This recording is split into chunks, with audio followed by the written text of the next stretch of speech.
Tuesday, May 31st, 2022. Today on the Daily Review, we discuss the final special from Norm Macdonald, just released on Netflix yesterday, entitled Norm Macdonald, Nothing Special, with your host, me, Professor Joe LaRocca. Okie dokie. So, this is a special that is essentially Norm just sitting in front of a camera like this, telling his jokes for what would probably be his next special, or would develop into that. But he was having a procedure the next day, as if you didn't know or you're watching this way in the future. Norm died unexpectedly, and after he died, we found out that he had been battling cancer like several times throughout his career, and then, near the end, bad, obviously, and he didn't tell anybody, and nobody knew, even his closest friends and stuff. So he just kind of wanted to get this down, and it's different not having an audience, very different. It's like a kind of a rough draft. It's like a brilliant rough draft. There's so many. It's because it's clearly just in his house and his house lighting. Like sometimes in the wider shot, you see that there's just like a regular house lamp, just kind of like pointed at his fucking face.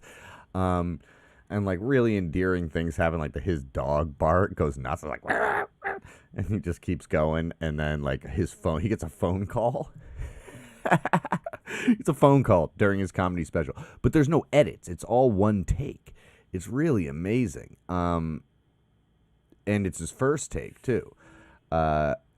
It's really impressive. And I think that the material is like probably like 60-40 in terms of quality. Like it's some of the stuff needs some work and a little bit more development, but that's not even really fair to judge it like that, because he clearly would have developed it more for the filming. But this was like, okay, well, if I die during this procedure tomorrow, it'd be nice just to get this stuff out.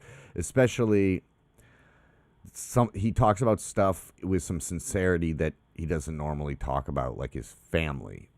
He doesn't or it's usually a joke, and not obviously he finds comedy in it, but like he talks very sweetly about his mother and his sister. I don't remember him ever bringing up his sister, so it's clear that he's just like, he wants to say some things, you know what I mean? So it's basically like a Zoom call. It's like Norm on a Zoom call, one take, just crushing through this material. And he's got a very Cosby delivery, more so than ever, I noticed in this one, which I thought was interesting. Now, I don't think he would want this released. I don't know. I can't say. I don't know him well enough, but I don't. Because the things that he does release stand-up-wise, because he doesn't, he didn't release tons of specials. It's the sad thing. But the ones he did, they're real tight. They're like kind of perfect. Or then when he did a book, he had to like make it unique. Or when he did a comedy album, he made sure there's like kind of skits and stuff in there, because he went, everything was for the form, and he always kind of tried to elevate it and make it comedic in his style. And I think I don't know, but I don't know if he would want this out there. I don't know. Probably, yeah. I don't know. But the kind of guy who doesn't. Now, so the first, I'll get back to that.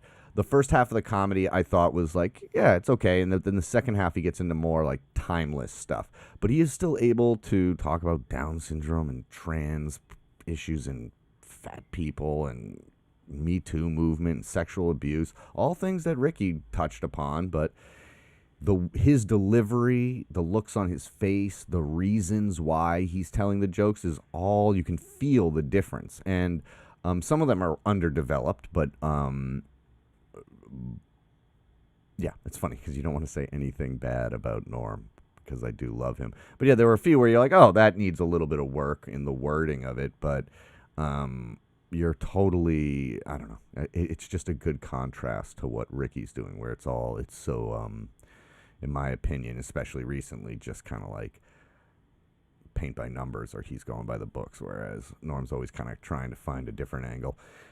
In my opinion, with his simplicity, that's what I like. His poetic simplicity is probably my favorite thing about Norm. The timeless, enduring poetic simplicity of his word choice and delivery. Now, I don't even need to be reviewing this because after the hour-long special, there's like a 25-minute panel with Molly Shannon, David Letterman, Conan O'Brien, David Spade, Dave Chappelle, and Adam Sandler. Kind of doing what I'm doing right now, but they actually knew the man. So really what I'm doing is insanely redundant.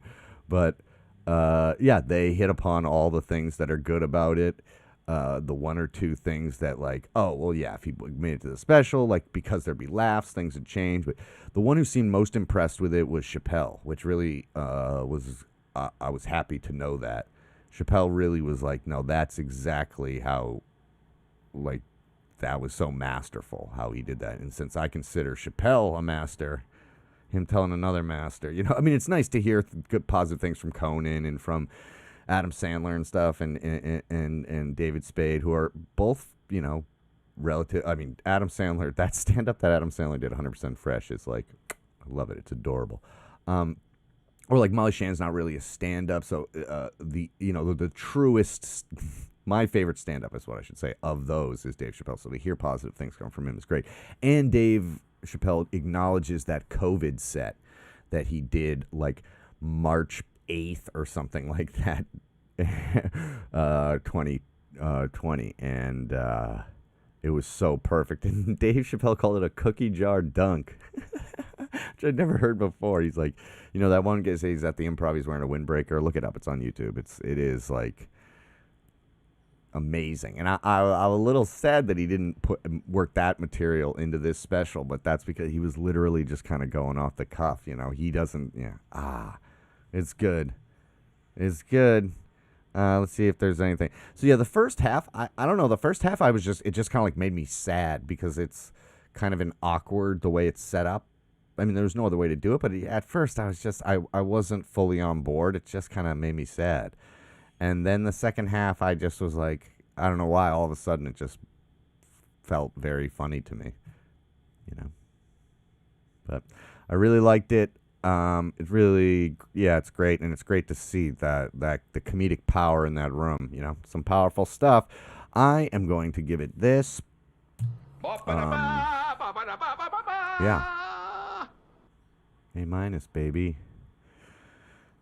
A-. It's really a shame that there's that's it. That was the last drop of Norm, you know. It's a bummer.